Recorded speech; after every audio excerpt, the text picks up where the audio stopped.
పరిశుద్ధుడైన యేసుక్రీస్తు నామమున మీ అందరికీ శుభోదయం. నేడు యొక్క వాగ్దానము కీర్తన 102:17. ఆయన దిక్కులేని దరిద్రుల ప్రార్థన నిరాకరింపక వారి ప్రార్థన వైపు తిరిగి ఉన్నాడు. నేటి యొక్క కీర్తన ఎంతో ప్రోత్సాహకరమైన మాట తెలియజేస్తుంది. ఆయన మన ప్రార్థన ఆలకిస్తాడా అంటే, దిక్కులేని వారి యొక్క ప్రార్థన లేదా దరిద్రుల యొక్క ప్రార్థన లేదా ఈ లోకములో ఏదీ లేదు, ఎవరికి ఏ సహాయం లేదన్న వారికే వారి ప్రార్థన ఆలకించే దేవుడు ఈరోజు ఆయన రక్తముతో కడగబడ్డ నీ యొక్క నా యొక్క ప్రార్థన ఎందుకు ఆలకించడు? ప్రియకుమార కుమార్తె, మన దేవునికున్న గొప్పతనం ఏమిటంటే, తన బిడ్డలు ఎప్పుడైతే కన్నీటి ప్రార్థన చేస్తారో వారి పక్షమును విని కార్యములు చేసే దేవుడు.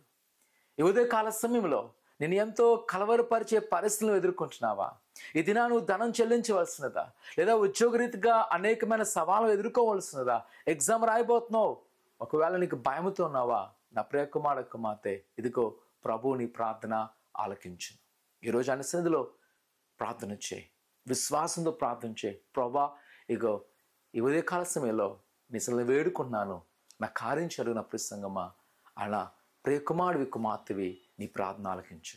ఆయన సకాలంలో నువ్వు కోరుకున్న ప్రతి కోరికలైనా సిద్ధింపచేయను. ప్రార్థన చేసుకుందాం. పరిశుద్ధుడా దేవా, నీకున్నారు నీ బిడ్డలైన వారిని మీరు జ్ఞాపకం చేసుకోండి, నీ దైవాశీర్వాదం నింపండి, బలపరచండి, నీ కృపాక్షాలు నింపబడుతున్న దేవా నీకున్నారు. వారికున్న కొదులు తీసివేయండి, వారికున్న ప్రతి ఒక్క బలహీనతల నుంచి విడుదల చేయండి.